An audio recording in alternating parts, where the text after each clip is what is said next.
Hallo und willkommen zu einem weiteren Windows 11 Tutorial. Es geht diesmal um das Installieren und Deinstallieren von Programmen.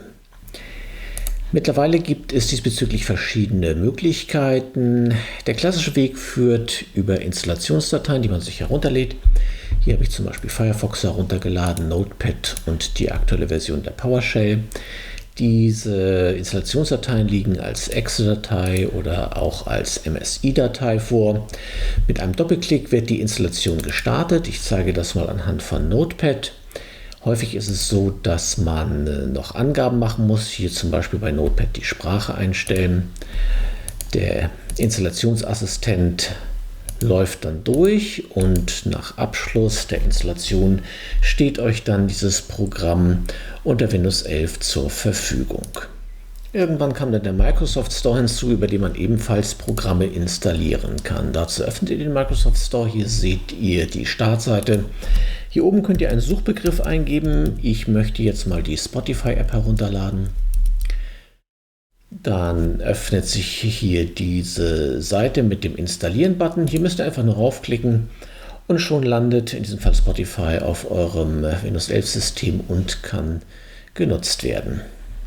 Und nun kommen wir noch zu einer Installationsmethode, die es noch nicht so lange gibt, und zwar die Installation von Programmen über den Windows Paketmanager. Dieses Programm, das heißt Winget, ist von Microsoft. Hier seht ihr die Internetseite, den Link findet ihr in der Videobeschreibung. Auf einem Windows 11 System sollte Winget schon vorhanden sein. Falls ihr noch Windows 10 nutzt, findet ihr auf dieser Internetseite eine Installationsanleitung. Winget ist ein Kommandozeilenprogramm, deswegen öffne ich jetzt mal das Windows Terminal. Hier gebe ich nur den Befehl Winget ein und erhalte so eine Übersicht über die zur Verfügung stehenden Befehle. Unter anderem gibt es diesen Befehl install und damit lassen sich Pakete, also Programme, installieren. Und wie das funktioniert, wollen wir uns nun genauer ansehen. Hier habe ich die Internetseite der PowerToys geöffnet. Diese Tools können über den Microsoft Store installiert werden. Das könnt ihr hier sehen. Das wollen wir jetzt nicht machen. Stattdessen möchten wir ja Winget nutzen.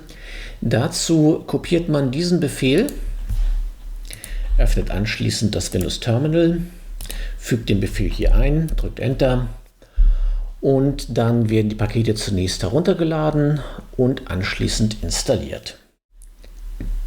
Zum Schluss erscheint die Meldung, dass die Installation erfolgreich war. Und tatsächlich, hier in der Taskleiste gibt es ein neues Icon, und zwar die PowerToys. Und hier stehen mir jetzt alle PowerToys zur Verfügung.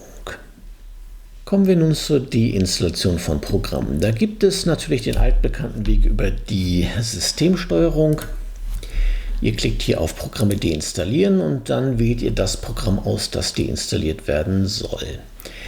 Der Deinstallationsbutton erscheint übrigens erst dann, wenn ihr ein Programm ausgewählt habt. Jetzt könnt ihr erst auf Deinstallieren klicken. Es mag allerdings sein, dass hier nicht alle installierten Programme angezeigt werden.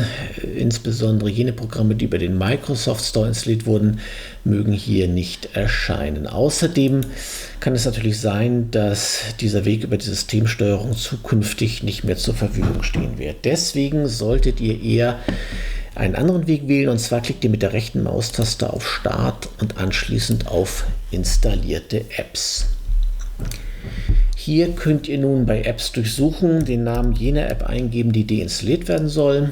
Ich werde hier mal die Spotify-App entfernen. Ihr klickt dann auf diese 3 Punkte, weitere Optionen und anschließend auf Deinstallieren. Nach kurzer Zeit ist dann das Programm nicht mehr auf diesem Windows-System vorhanden.